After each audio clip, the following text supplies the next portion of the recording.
السلام علیکم نحمدہ ونصلی ونسلم علی رسولہ الکریم۔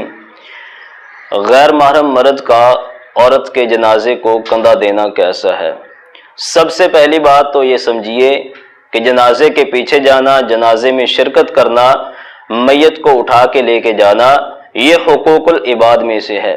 صحیح بخاری کتاب الجنائز رسول اللہ صلی اللہ علیہ وسلم نے فرمایا کہ مسلمان پر 5 حقوق ہیں، ان میں سے ایک حق یہ ہے کہ جنازے کے پیچھے جایا جائے، جنازے میں شرکت کی جائے، اور یہ حکم صرف اور صرف مردوں کے لیے ہے۔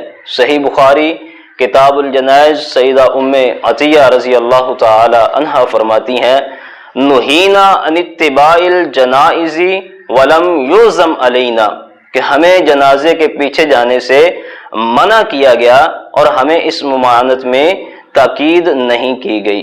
تو پتہ چلا جنازے کے پیچھے جانا، جنازے کو اٹھا کے لے کے جانا، یہ صرف اور صرف مردوں کا کام ہے۔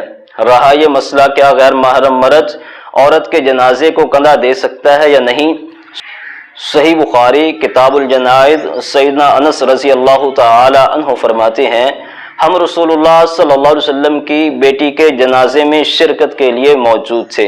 رسول اللہ صلی اللہ علیہ وآلہ وسلم کی آنکھوں سے آنسو جاری تھے۔ اللہ کے نبی نے فرمایا کہ کون ہے جس نے رات اپنی بیوی سے صحبت نہیں کی؟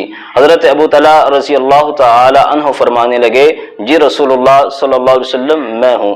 اللہ کے نبی نے فرمایا قبر میں اتریے۔ حضرت ابو طلحہ رضی اللہ تعالی عنہ قبر میں اترتے ہیں، رسول اللہ صلی اللہ علیہ وسلم کی بیٹی کو دفناتے ہیں۔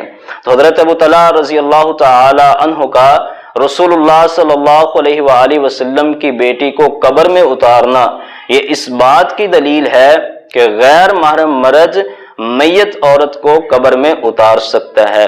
تو پھر کیا چیز معنی ہے کہ غیر محرم مرد عورت کے جنازے کو کندھا نہیں دے سکتا؟ جب غیر محرم مرد عورت کو میت کو قبر میں اتار سکتا ہے تو پھر غیر محرم مرد کا عورت کے جنازے کو کندھا دینا یہ بالاولیٰ جائز ہے۔